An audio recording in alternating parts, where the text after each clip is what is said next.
वहाँ पर एक राजा आता है और उनका इस दूसरी दुनिया में स्वागत करता है। उसका नाम मॉरिकन है और वो जिस किंगडम में आए हैं उसका नाम राइटस है, जो ह्यूमन कॉन्टिनेंट का सबसे बड़ा देश है।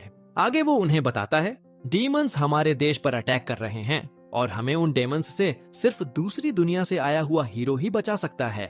हीरो का नाम सुनते ही वो सभी खुश हो जाते हैं, लेकिन तभी एक बुजुर्ग उन्हें बताता है उनमें से सिर्फ एक ही बंदा हीरो हो सकता है और इसका पता लगाने के लिए उन सभी को बारी बारी से अपने हाथ को इस क्रिस्टल बॉल पर रखना होगा। एक स्टूडेंट बड़ा ही एक्साइटेड होता हुआ सामने पहुंच जाता है। बुजुर्ग बताता है अपना हाथ रखो और मन में स्टेटस बोलो।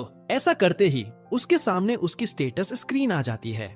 इससे उसे पता लगता है कि वह जानवरों का ट्रेनर है, न कि कोई हीरो। इसके बाद एक एक करके सब स्टूडेंट्स अपनी क्लास चेक करते जाते हैं, जिसके बाद वो बुजुर्ग उन्हें बताता है अगर आप बिना क्रिस्टल बॉल को टच किए अपने मन में स्टेटस बोलते हैं तो आप अपना स्टेटस खुद देख सकते हैं। एक स्टूडेंट अकीरा से कहता है मैंने चेक किया और मुझे पता लगा कि मैं एक विंड मेज हूँ। तुम्हारी क्लास कौन सी है? अकीरा बताता है मेरी क्लास असासिन है। वहीं अकीरा अपने स्टैट्स को देखकर हैरान था, क्योंकि बाकियों के मुकाबले उसका स्टैट्स काफी अलग था। इसके बाद एक स्टूडेंट सामने जाता है और वही हीरो निकलता है। एक आम इंसान की ताकत सिर्फ 500 होती है, लेकिन तुम्हारी तो उससे भी दुगनी है। वहीं अकीरा सोच रहा था कि हीरो के अलावा सिर्फ उसी के स्टैट्स इतने ज्यादा हाई हैं, लेकिन अकीरा को इन नई नवेली ह्यूमंस पर भरोसा नहीं था और वो अपनी असली ताकत नहीं बताना चाहता था।